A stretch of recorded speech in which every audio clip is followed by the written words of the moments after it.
기초수급자입니다. 통장에 돈 좀 모으려고 적금 들었다가 재산으로 잡혀서 수급 깎일까봐 중간에 깬 적 있으시죠? 정부가 직접 보장해주는 펀드가 나왔다는데 이게 또 우리 같은 사람한테는 그림의 떡인 거 아닌가? 가입했다가 오히려 수급에서 떨어지는 거 아닌가? 이런 걱정부터 드실 겁니다. 그런데 이번 국민성장펀드 결론부터 말씀드리면 기초수급자도 가입할 수 있고 1,500만 원까지는 재산으로도 안 잡힙니다. 다만 가입해도 절대 안 되는 경우가 있고 3년 뒤 만기 때 잘못 처리하면 수급비가 한 번에 깎입니다. 이 두 가지 영상 끝까지 보시고 꼭 챙겨가세요. 안녕하세요. 소소하지만 담백한 복지 이야기를 전해드리는 소담이입니다. 먼저 국민성장펀드가 뭔지 한 줄로 정리해드릴게요. 정부가 국민 돈 6천억 원을 모아서 반도체, 인공지능, 바이오 같은 미래산업에 투자하는 펀드입니다. 오는 5월 22일 금요일부터 6월 11일까지 약 3주 동안 시중은행과 증권사에서 선착순으로 가입을 받습니다. 여기서 수급자분들이 가장 궁금해하시는 게 하나 있죠? 손실나면 어떡하냐는 겁니다. 일반 펀드는 원금 까먹으면 그걸로 끝인데 이 상품은 구조가 조금 다릅니다. 손실이 나도 20%까지는 정부가 먼저 부담합니다. 예를 들어 500만 원을 넣었는데 펀드가 떨어져서 400만 원이 됐다. 이 100만 원 손실분은 정부가 메워주고 내 원금 500만 원은 그대로 지켜집니다. 손실폭이 20%를 넘어가면 그때부터 내 원금이 깎이는 구조라 완벽한 원금 보장은 아니지만 일반 펀드보다는 안전판이 두텁다고 보시면 됩니다. 그럼 본론으로 들어가서 기초수급자가 가입해도 진짜 괜찮은 건지 차근차근 보겠습니다. 가입 자격부터 말씀드리면 만 19세 이상이고 직전 3년 안에 금융소득 종합과세 대상자만 아니면 누구나 가입 가능합니다. 수급자라서 못 들어가는 게 아니에요. 오히려 정부가 서민형 우선 물량을 따로 떼어놨습니다. 전차 6천억 원 중에 1,200억 원, 그러니까 20%를 근로소득 5천만 원 이하 또는 종합소득 3,800만 원 이하 서민분들에게 먼저 배정합니다.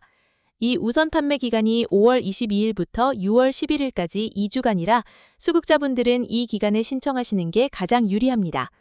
이제 가장 중요한 부분, 재산 산적 문제입니다. 결론부터 말씀드리면 보건복지부 공식 기준상 3년 이상 장기금융저축은 가구당 연간 500만 원, 총 1,500만 원까지 재산 산정에서 제외됩니다. 국민성장펀드는 ISA 계좌 안에서 운영되는 3년 만기 상품이라 이 장기금융저축 공제 대상에 그대로 포함됩니다. 쉽게 말씀드리면 1년에 500만 원씩 3년을 부으면 원금 1,500만 원이 모이는데 이 1,500만 원은 수급재산으로 안 잡힙니다. 여기에 모든 수급자에게 공통으로 적용되는 생활준비금 공제 500만 원이 별도로 있으니까 실제로는 보유 금융재산이 합쳐서 2천만 원 정도까지는 산정에서 빠진다고 보시면 됩니다. 이게 참 의미 있는 부분인데요. 지금까지 수급 유지하시는 분들이 통장 잔액 늘어나는 것 자체를 부담스러워 하셨잖아요. 적금 조금만 모이면 재산으로 잡힐까봐 중간에 깨고 의료급여 떨어질까봐 비상금도 못 모으고 이번 제도는 그런 분들한테 3년 동안이라도 마음 편히 목돈 만들어 볼 기회를 주겠다는 취지에 가깝습니다. 그런데 여기서 많은 분들이 가장 헷갈리시는 부분이 있어요. 그럼 도대체 가입할 때 얼마나 넣을 수 있는 건데? 이 질문, 정확한 답 궁금하실 겁니다. 좋아요 버튼 한번 눌러주시면 바로 이어서 알려드리겠습니다. 기초수급자분들이 실제로 가입할 수 있는 최소 금액은 5만 원에서 10만 원 사이로 책정돼 있습니다. 정부가 취약계층도 부담 없이 참여할 수 있게 진입 문턱을 낮춰놓은 거예요. 연간 한도는 일반 가입자와 동일하게 500만 원이고 한 해에 다 못 채워도 다음 해 2월에서 넣을 수 있습니다. 자, 이제 가장 조심하셔야 할 두 가지를 짚어드리겠습니다. 첫째는 만기 시점입니다. 3년 동안은 재산 산정에서 빠지지만 3년이 지나서 만기가 되면 그 순간부터 일반 금융재산으로 다시 잡힙니다. 1,500만 원과 그동안 붙은 수익이 한꺼번에 통장으로 들어오면 가구재산 기준선을 단번에 넘어버려서 수급 자격에 변동이 올 수 있습니다. 그래서 만기 전에 미리 동행정복지센터 복지 담당자한테 모의 계산을 받아보시고 일부는 생활비로 쓰거나 의료비로 분산할 계획을 세워두셔야 합니다. 둘째는 펀드에서 나오는 이자나 배당소득입니다. 원금은 공제받아도 거기서 매달 또는 분기마다 나오는 수익은 사회보장 정보 시스템의 소득으로 잡힙니다. 사적저축 이자 소득은 연간 24만 원까지만 공제되고 그걸 넘으면 생계급여에서 깎일 수 있어요. 펀드 수익률에 따라 다르겠지만 가입 전에 이 부분은 꼭 담당 공무원께 확인하고 들어가시기를 권합니다. 그리고 자금 유동성도 짚고 가야 합니다. 이 펀드는 원칙적으로 5년 동안 중도 환매가 안 됩니다. 당장 병원비나 생활비로 쓸 돈을 여기에 넣으시면 큰일 납니다. 사망, 천재지변, 3개월 이상 요양이 필요한 질병 같은 예외 사유가 아니면 못 빼니까 반드시 당장 안 써도 되는 여유 자금만 넣으셔야 합니다. 평소 통장 정리나 금융 서류를 자주 보시는 분들은 가계부 노트 같은 거 한 권 두고 입출금 내역 정리해 두시면 만기 처리할 때도 훨씬 수월합니다. 가입 방법은 두 가지예요.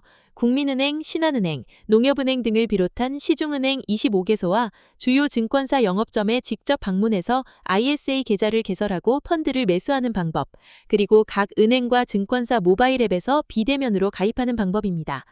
서민형으로 신청하면 국세청 홈택스나 정부24에서 발급받는 ISA 가입용 소득 확인 증명서가 필요한데 발급번호 14자리만 앱에 입력하면 자동 조회됩니다.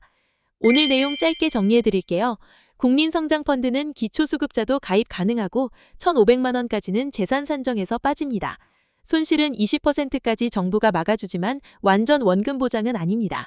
가장 조심하실 건 3년 뒤 만기 처리와 펀드에서 나오는 이자 소득입니다. 가입 전에 반드시 동행정복지센터 복지 담당자한테 본인 가구 상황으로 모의 계산을 받아보세요. 지금 이 영상 보시는 분들 중에는 평생 처음으로 목돈이라는 걸 만들어 볼 기회 앞에서 망설이고 계시는 분들도 있을 겁니다. 제도가 완벽하진 않지만 이런 기회 자체가 흔하지 않다는 건 분명합니다. 주변에 수급받으시는 이웃이나 가족이 계시다면 이 영상 한번 공유해주세요. 모르고 지나치면 끝이지만 알고 결정하면 후회는 적습니다. 채널 구독해두시면 이런 정보 놓치지 않고 가장 먼저 받아보실 수 있습니다. 소담이었습니다.